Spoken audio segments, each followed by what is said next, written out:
All right, welcome back to the You Can't Fool You podcast. I'm your host, Rockne O'Leary, and I want to give a big shout out to our sponsor, the Vertigo Center, helping you find balance when the world won't stop spinning. So, if you or a loved one are struggling with dizziness, vertigo, or imbalance, please visit thevertigocenter.com to take your first step towards steady living. So, today I'm super excited to welcome Brooke Dickerson to the show.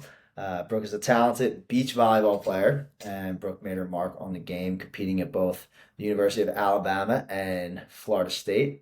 And her skills and dedication to the sport, she's here today to share her journey, insights, and what it takes to excel in the world of sports and beach volleyball. Brooke, welcome to the show. Thanks, Rockne. Thanks for having me. Of course.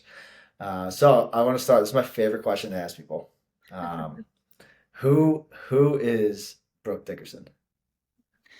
Yes, that is a tough one because I do feel like figuring that out when you're in your mid 20s is hard. But I think like there's a lot of things that about me that makes me me. Like obviously I was an athlete, I was a student athlete. I even tried to play professional after. But then I was a student. I'm now a businesswoman. I'm a marketer, digital marketing. And then obviously my personal life, I am a wife to my husband. I'm a dog mom. So I think all those things make me who I am today. And I think I'm still figuring out some other items, but it's ever evolving. Yeah, and I think that's like super important for people to recognize. It's like we all have different roles in our lives that we have to fulfill. And especially as an athlete, we talked about this before we jumped on, is like, when you play a sport your whole life and there's so much validation from either, scoring points or goals or just recognition from parents, fans and coaches, like you can start to identify with that sport, and that kind of becomes who you are. And some people, whether it's sports, but some people also do that with their job as well. And we got to realize that our sport or our job is just what we do. It's not who we are, because at some point it does end, whether you just stop playing, whether it's through injury. And so was there ever a point once you were done playing volleyball that you kind of struggled with that? Yeah, I think so. I think something that I did make a point when I was in college and was a college athlete was to involve myself in a lot of other things. So I was really passionate about school, ensure that I did well there, and then did join some clubs. So I tried to also like see myself outside of college athletics, but when I was done playing, like done, that's when it kind of hit me like, oh, but like I don't have like being an athlete to fall back on now. And I think I just like loved playing beach volleyball so much that it was very hard for me to just like kind of stop cold turkey. So I think like the first year after I was done, I was just like struggling and I'm like, why am I struggling? And then I realized I'm like, I'm not like playing anything competitively anymore. Like I did that Yeah. for, I don't know, 18 years of my 19 years of my life. And then now it's just no longer there. So I think for me, it was trying to find like ways to implement that back into my lifestyle, no longer being like an actual athlete. And Yeah. I did find ways to do that. And I think that's kind of helped me over these past couple years, like figure it out. Like I still play for fun, but then like I try and find other avenues that are still competitive that kind of give me that edge that being an athlete was. And I think that's helped Yeah. Yeah, I mean, I definitely know you're still competitive because I've me. heard about you playing in tournaments, and you're still Right. you're still very concerned about your performance, and if you don't show up, you're like, oh, it's time to hang them up. Yeah. But I think it's important that, as not just even as like athletes, I just think as people too, that we have something that kind of drives our competitive nature. I think competition brings out the best in everybody. Exactly. Um, and it's whether it's working in competitive work or sports, but I think competition is a great thing. Yeah. And so, can you highlight what it beach volleyball? So I feel like a ton of people don't know that much about beach volleyball. How did you get into beach volleyball, and what are the major differences between beach volleyball and, I guess you would just say, regular volleyball, Yeah, indoor so volleyball? when I first started beach volleyball, it was like had just become an NCAA like Division I sport. It was very new. And that was when I was in high school. So I was just like, it's also a very like individual, independent sport, which is a lot different from indoor volleyball because indoor volleyball, like you have a whole team, like you have a coach. Beach volleyball, you're going out and finding your partner and signing up for tournaments on your own. Like that's kind of how it starts when you're like in high school and trying to get recruited. It's So you very, have to go find somebody to play with, like, yeah, yeah. So when I okay, started, I like had a best friend that I played indoor volleyball with, and we are like, should we try the beach thing out? And yeah, so we went and we're like, let's be partners and played in a beach volleyball tournament together. But we had to go like find the tournament, sign up for it, and right. travel there, like pay for our travel expenses, all those things. Um, so it's definitely evolved since I started. But it's still very similar in nature. Like I have a lot of friends that are trying to play professionally, and it's them finding their own partners, them finding Mm. coaches. There's a little bit more organized organizations out there now that people are a part of, but um, it's a very fun sport though because you do get to be on a beach. Of course. You're in the sunshine, like yeah, it's just it's very rewarding in that aspect too.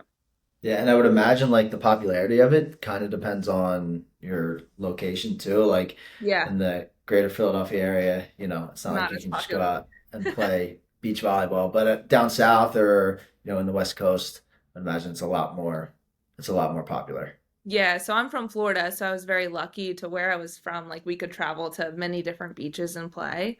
And then California is like a huge area where it is now, but now currently like a ton of schools are adopting it, and some are building like indoor facilities, some are building like big outdoor facilities. So there's actually an outdoor facility in Jersey, which isn't far from here, or indoor facility, sorry, in Jersey, Yeah. which isn't far from here, which we sometimes play at. And are these high schools or colleges? Colleges. Colleges. Yeah, Um, there are some high schools in California that have beach volleyball, yeah. but that's not as common. Right. So in terms of like if you're Alabama or Florida State, when you're going to look for people to fill your beach volleyball team, you're going to tournaments. You're not Yeah. going to like a high school, kind of like most other sports, right? Yeah, yeah. So when I got recruited, she would come to my tournaments, and I actually just like really wanted to put myself out there and really wanted a scholarship. So I would go to like all of the camps that Florida State hosted. And Yeah. that's kind of how I got in front of the coaches. And then they would also come to some indoor tournaments just to see how you were like as a team player and stuff like that. But yeah, that's kind of how it worked. Right. So you were really proactive, and I think it's a good thing to take away for like for any kid really. Like if you want to play in college at the next level, like be proactive in sending your film out or meeting with coaches, sending emails, Yeah. and just letting people know that you're interested because you know not everybody's going to be just the best where everybody's lining up to see it. You gotta kind of do some legwork yourself. Exactly. Yeah, I used to coach some girls for volleyball, and I would always tell them that, like, when I got recruited, I was not the tallest. I did good in high school, but was I the top recruit? Maybe not, but I knew that I wanted to go to like a very good school with like, and my goal was like a good school with a good football team, like big Mm, Division I sport. And I just like found a way to get in front of the right people and do that and prove myself. And I think if you just like put your mind to it and continue to work really hard, like it kind of just goes to show like who you are as an athlete and a person, and it definitely pays off in the long run. yeah. When was the moment that you knew that beach volleyball was something you wanted to pursue? That's a good question. I think when I started getting like offers for beach volleyball, I was just getting like really excited because I was like, oh, I could actually, play on the beach for my whole college career. I always loved volleyball and always knew I was going to play in college, but I didn't know it was going to be beach. So when that opportunity like arose and I had some people reach out to me, I was just like very excited that Yeah, there was potential for that. yeah. And so then you went to Florida State. Hmm. Um, What was that? What was that experience like when you were going? Were you looking to be recruited for indoor volleyball too? No, just beach. I just Just got beach. recruited and signed for beach. Yeah.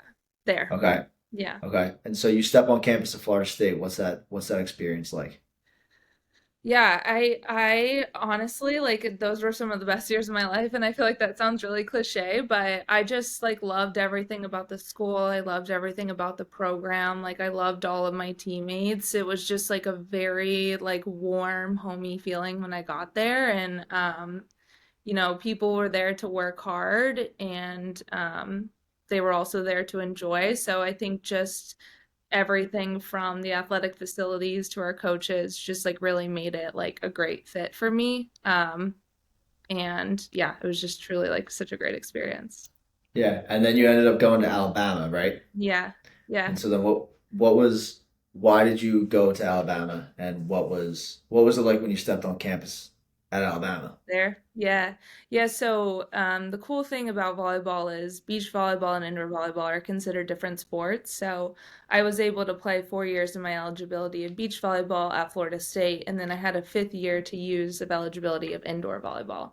Mm, So I was very lucky that I got offered to play at Alabama. And when I got to Alabama, like that was a whole nother universe. Like, like you see nice and then you see like I don't know, really, really nice. And Alabama is like that. Their facilities are insane. Like they just like live, breathe, eat like football and yeah. like push everything into the athletics. So I just like it was such a great experience there. I was there for like a very short period of time, so it was very different than Florida State. Like I didn't have as much time to like get to know people and Right. be part of the program. So that was a little bit of an adjustment in itself, but I think overall like I was so fortunate to meet the people that I did there and just like be a part of that experience and like be a student athlete during grad school, which like was very cool. I can't imagine Yeah. going to school and not being a student athlete. So Yeah, right. yeah. What was so between the two, what was the highlight moment of your career? Yes, that's a good question. When I was a sophomore at Florida State, I played with one of my now best friends, and we were playing in the national championship for Florida State in Gulf Shores, Alabama, and we were up against UCLA, who we had played against many times.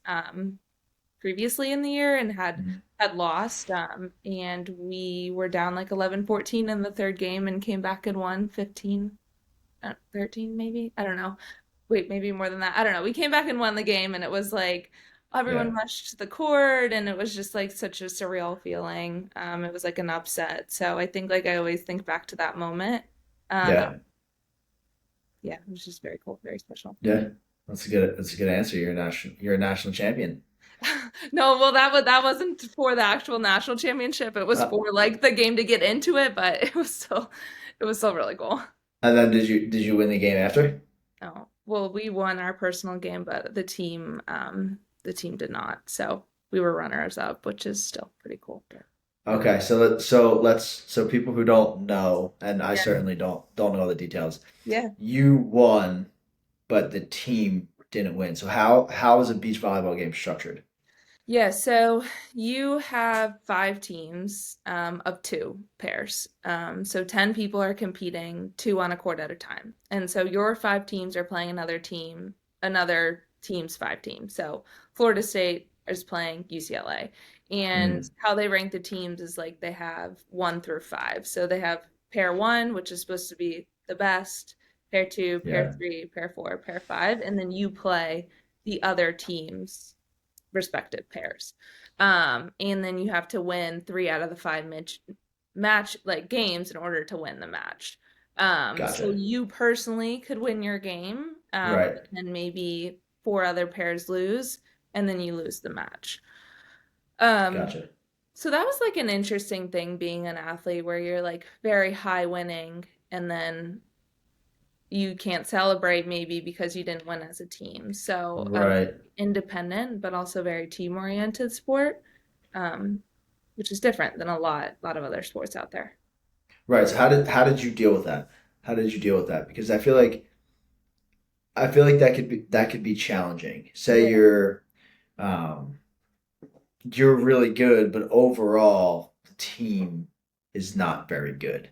Yeah. Um, how did you deal with being on a team that's like that? Because indoor volleyball is not like that. Yeah, indoor volleyball is not. Indoor volleyball, you just like, you're all six playing on the same team. If you win, Yeah, you win. yeah, Um, yeah, I think that it was definitely like a learning curve, and it's also it was very like mentally tough. Because it was almost like a competitiveness nature within your team too. hmm Because, yeah, um, if you wanted to be pair one, quote unquote, the best team, like you'd want to beat out your other right, mates in practice. right, So to show that you're like the best team. So I think like it definitely was tough during that time at Florida State. And I think that I truly didn't like understand until like maybe my junior year, like of kind of like what that meant and how to just like work with it.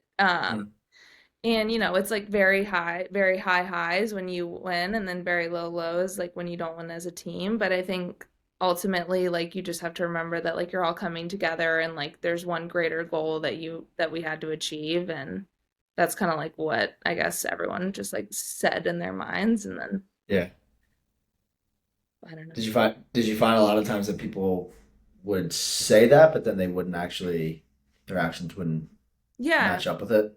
Yeah, I think so. I think that like it's just everyone's really competitive and like Yeah, you wanna cheer on your teammates, but maybe if they lose, it's an opportunity for you to get into the right. lineup. So unfortunately, like obviously no one wants to be like that, but hmm it's kind of just like your competitive nature in your mind that Yeah, sometimes of course. but we actually had a lot of resources at Florida State for like mental toughness and like to talk about stuff like that. Like we had a sports psychologist on our team that was very helpful in how to deal with just like those types of feelings during game time. Yeah, and that's great that you brought that up to talk a little bit about like what your training habits were. And it sounds like in Florida State they really set you up well to, sports aren't just physical; they're just as much mental Yeah. in a lot of ways. You could have all the skills in the world, but if you're shooting the free throw or you're making the penalty kick or it's the last serve and your mind is all out of whack, like you might not perform to Yeah. the level that you're capable of. Um, when did you start to incorporate mental training into your actual training? And was there like a certain moment that happened during what you call it, a match or a game? Yeah, a game, yeah. A game where you were like, oh, this stuff is actually important. Working. Yeah. Yeah. So my freshman year, I did not like I wasn't in the lineup. And would say that summer I worked really hard to like find a way to be in the lineup the next season. And I hmm think my mental toughness was one of those things that I knew I needed to work on because I was a good player, but I was inconsistent. And I think inconsistency comes from mental weakness sometimes. So I actually bought the audiobook Champion's Mind and I would like listen to it just like in the car. I hmm actually remember driving back up to Florida State, which was like 6 hours from my hometown, and just like listening to that audiobook. And there was some good pointers in there for me that I just like wrote down and really like just tried to use. When I went into practice. One of them was like visualization and just hmm like imagining on the court passing a perfect ball. And I would kind of do that before or even like before I got served. And I feel like that really helped me. And then actually like my sophomore year, I went on and like was the number one pair in the lineup and did really well that season. So I think it just go to show that um, that part of the game is very important. And then from there, after my sophomore year, it was a little bit of a struggle because it was so high. And then it was kind of like trying to figure out, if I wasn't pair one the next year, like how did I deal with that mentally? And that's when we added the sports psych to our team was my Okay. junior year. And we did a lot of exercises with him. And I think that really helped me. He like brought the book to the next level, I would say. Yeah. So you said one of the things that you struggled with was, you were a good player, you had all the tools, but you were inconsistent. What do you mean by that? Yeah, like Inconsistent with what? I would say, a couple plays I would have super good hit, and then a couple plays I would whale a ball out of bounds. Like I Right. think when I think about inconsistency, it was in my play, but that related right back to my mental toughness. Like Hmm. maybe those points where I just like whaled it out of bounds, I wasn't like I was thinking about something else in the air or something like Right. that. So yeah, that's I think feel like that's kind of what it looked like.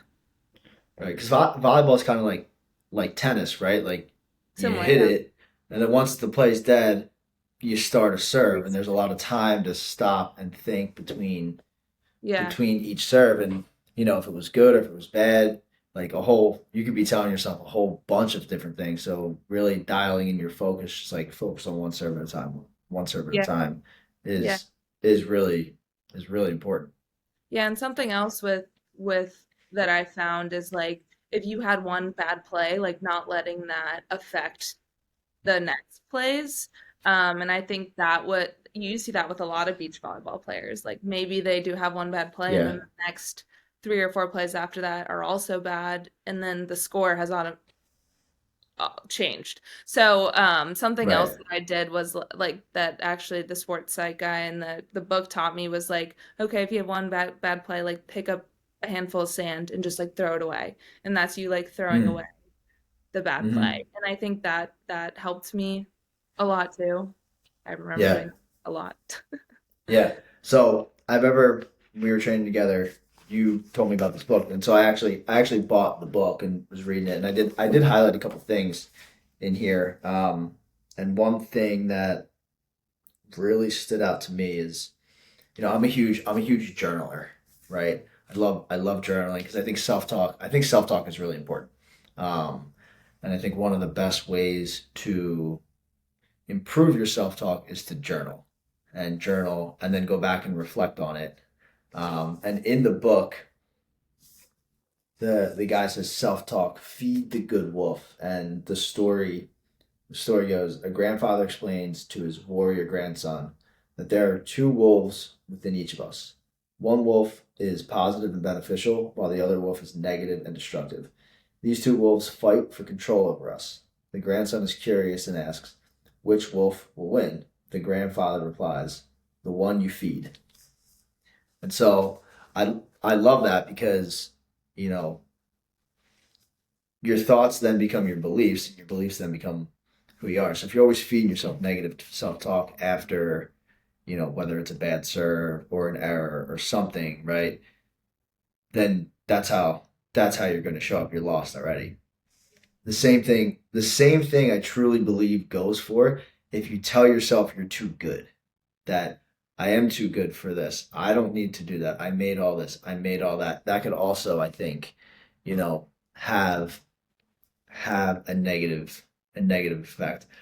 What what do you think about self talk? How, as an athlete, what was your self talk like? How did you approach it? Yeah, I think that I mean I love that quote of the book. I actually didn't remember that, but I do remember something saying along the lines of like choose three words to say Yeah. to yourself before a game, before a play, and like have those three words be very positive. Like have them be like all American or whatever you are, like I don't know. So Yeah. I Yep. um, I my first 2 years, I feel like I was a lot younger and I did not do that. And then I started implementing that in my game, and I do think it gave me a lot more confidence, like going into plays, going into big tournaments, and even like for school and stuff like that. Like I feel like it Yeah. just works in your everyday, and not just athletics. But yeah, it goes into everything, whether it's social, you want to go up and talk to that girl you like, or Yeah. whether it's before a test or work or you're giving a presentation, like what what benefit what benefit is there to talk negatively to Yeah. yourself? You know, and yeah, I just don't see any positive from that. And the other thing I really got out of this, that I think that self talk naturally breeds into this is all about body language, and especially I can imagine with beach volleyball, is like you do have to reset every time. So it is your body language is on display 24/7. So if you're slouching, you're throwing your arms up in the air, like that's going to carry over. And the one guy, the psychologist, it says in there came up. It says always give your best, and best stands for body language, eye contact, speech, and tone of voice. And so I thought all of those things lead to good body language. And if you have positive self talk and you're talking to yourself in a good way, like naturally your body language is going to reflect that. Yeah. Yeah, I completely agree. I think another thing that's interesting with beach volleyball is you're playing with one other person. So there's only Yeah. two people on the court, and there is no substitutions. Where indoor volleyball, you can substitute people out if they're not Right. playing well during the game. Beach volleyball, you can't do that. So Yeah. the whole game is mental. Like if they serve you and they see that your body language is bad, you're throwing sand because you're mad or you're hanging your head Yeah. low, like they're gonna serve you every single ball and you cannot get subbed out. And if you don't like figure out how to get better, then you're just gonna lose the game. So that is like that was very important, I think, while playing. Yeah. And for like your partner too, right? Yeah. If you're just like throwing fits on the court and you're slouching and you can see it all over your face, like that's gonna negative energy breeds like wildfire. Like it spreads. It really does. And so now that's gonna carry over to your partner as well. And Yeah. right, it's not six of you. It's just the two of you out there. Yeah. Yeah. So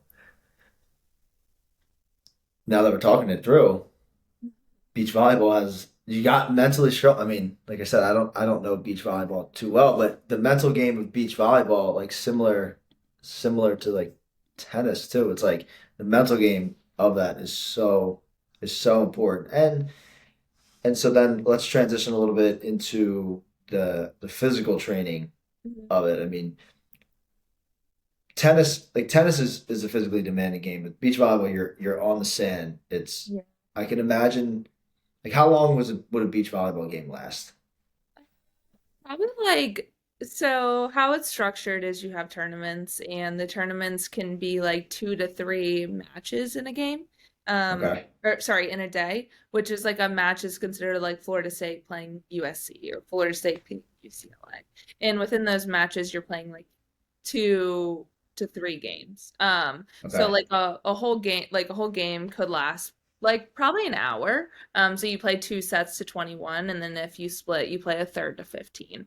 Um, so that's kind of how it was structured. But yeah, you're running in the sand for an hour in the heat. Like you have all the elements because you're outside. Like, and then I think what was also interesting is like when, Florida compared to California, the sand was Mm-hmm. different. So when you go out to Oh, California, okay. the sand was so much deeper. And that in its own is like more tiring than like jumping on sand that's shallow.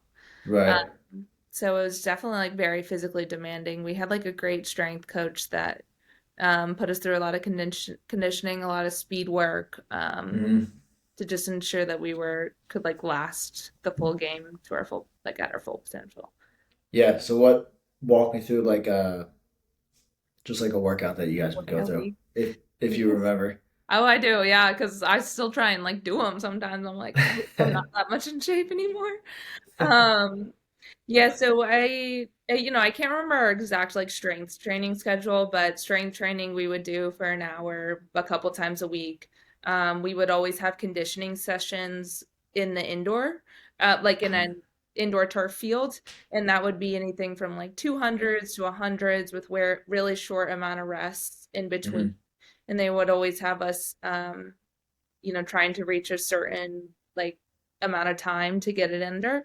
And then we would also have all of our conditioning out in the sand. So we would do a lot of the work that we did in the indoor facility in the sand. So we would do like 100, 200-yard sprints with very short rests in between.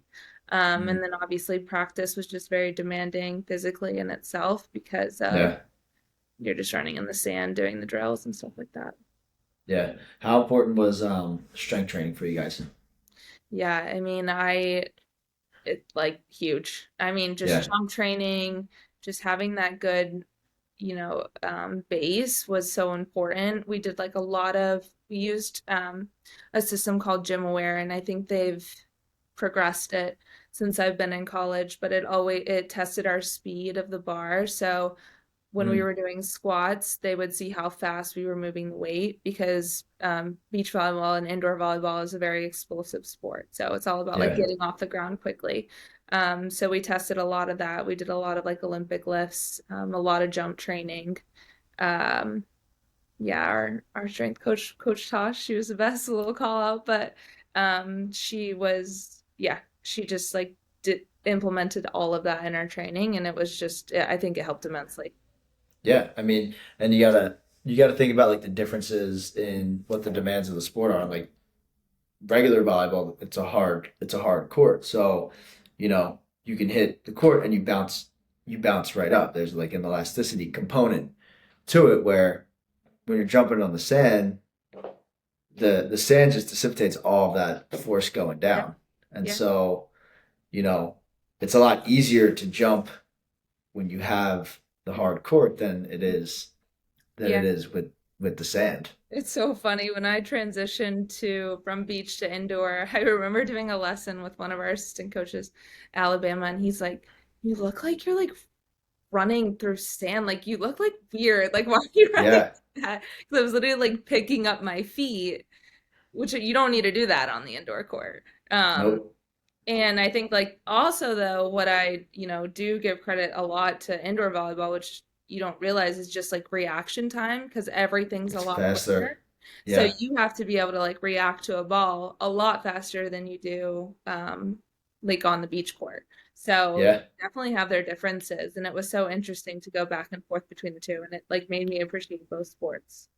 Yeah. So it was an adjustment when you went to go Yeah. um to indoor. How long did it take you to like get up to speed, do you think? So we had a camp that was about 2 weeks long that I did. I think it was about 2 weeks long that I did when I got to Alabama. And I would say by the end of week one, I was hurt and like I was really Yeah. because I was like hitting the ground and it Hmm. wasn't sand. The So impact. that was an adjustment. Yeah. But yeah, I think, by a week and a half I was there. I think what really helped me from beach volleyball was my vertical went up. I was jumping really Hmm. high. Um, I was like very smart about the game because you have to be like very smart when you play beach volleyball about placement. So all Hmm. that transitioned really well over to indoor, but then, the reaction time was a lot slower when I was in the indoor. You're not doing shots. You have to hit the ball hard every single time. I was blocking, which I wasn't doing much of when I was playing beach volleyball. Yeah. So there was definitely some adjustments, and the coaches and players were great and like worked me through them because I knew where I came from and my background. Yeah. Right. So. And so as you transition from college to beach volleyball and um you stop playing, and how has your experience as an athlete and as a volleyball player helped you off the court with everything that you're doing now, whether it's in like relationships, career, decision making, work ethic. Yeah. Yeah, it's a great question. Um, I think, just in that list you said like relationship stands out a lot. We had to have hard conversations with coaches. We had to have hard conversations with teammates. I was a part of that and like witnessed a lot of that at a very young age, which I feel like is not something that people learn until they get older. So Hmm. I think moving into, being a working professional and outside of an athlete, if, I had a hard conversation that I had to have with my boss or even like with my significant other or my friends, like it was a little bit easier to do because I had been through those experiences like on the Yeah. court. And then just, we had a lot of networking things that we did in college as a college athlete, and I think that taught me like how to talk to people, how to have conversations with people professionally, in the working world. And I mean, time management, it's like the list is endless, just what you learn from being a college athlete that can be so transferable. Yeah. Absolutely. And so what if you could go back and say you were going and you were speaking to Florida State, what and you're speaking to a group of incoming freshmen, Yeah. what advice would you, based off of your experience, would you tell to your younger self in that situation or any new group of freshmen coming in? Uh, I think that I would say mental toughness is so important. I think your work ethic, it's like, coming in as a freshman, you could be very discouraged. There's a lot of life changes happening, especially as females, and it's a hard adjustment. So I think you just keep putting in the work that eventually it will pay off in one way or the other. So I think that'd be my biggest piece of advice is like, 'cause it sounds cliche, but like don't give up. Like put in the extra time, go to extra practices, like do what you need to do if that's your goal to like play and be a great athlete. And then the part that I wish like that I would have done is just pay more attention to like nutrition, Yeah. and like how I was fueling my body, how I was treating my body, because when you're younger, you can kind of just easily Get away bounce with back. things. Yep. But I just like think, of all the changes, the little changes that I could have made that could have maybe brought my performance to the next level. And that's just like in choosing what I ate, how I recovered, stuff like that. When did you notice that? Did you notice a lot of those things when you went to go try and compete professionally? Yeah, I think at Alabama actually is kind of where I Yeah. was like, oh, okay, this makes like this could make a big difference. Like I'm more energized because I'm not Right. because of what I'm eating and drinking. Um, and then, especially after college, now that I'm like getting a little older, all that stuff is a little bit more important. Yep. But I always think to myself like, oh, what kind of athlete would I have been if I Mm. added those things to my routine? Like Yeah. where could the potential could have been? Yeah. Um, so, but you live and you learn. Yeah. I mean, I think the same things. If I Yeah. just had a couple more skills Yeah. um, at that time, what would have been different? But it's easy to look back and connect the dots, and that's the Exactly. only way you can really connect the dots is by looking back. You can't connect them looking forward. Exactly. Yeah. I And like so, what what are you currently up to? Are you coaching? Is there anything that you're doing that you want to speak on, promote? Yeah. Yeah, so I was coaching, but I'm no longer really doing that. I still play for fun, but I am currently working for a marketing agency, so do that. And then Landon, my husband and I have a little passion project. We do DIYs. So we started an Instagram for it's called Dickerson DIYs, and we post a lot of content on there. And I'm hoping to eventually grow that to a lot of different things. I have a lot of goals for it. So, It's good. putting a lot of energy, time, effort into that, and using all the skills that I learned as an athlete, honestly, has helped me. So, Yeah, yeah, that's kind of my 5-year goal. that's great. Well, I'll put all of those things in the show notes so people can, you know, follow you and support you. What is the best way for people to support your projects? Yeah, they can follow us on Instagram. It's Dickerson underscore DIYs. I have a personal Instagram. It's Brookie Dickerson. And then also like my email's on there. So, or through you, whatever way they want to get in contact with me. Cool. Awesome. Well, I'll link all those into the show notes so that way people can access them and support you guys with whatever with all the stuff that amazing things that you guys are doing. Um, and so, Brooke, I appreciate you coming on. This was an awesome conversation, and yeah, we'll have to do it again. All right. See ya.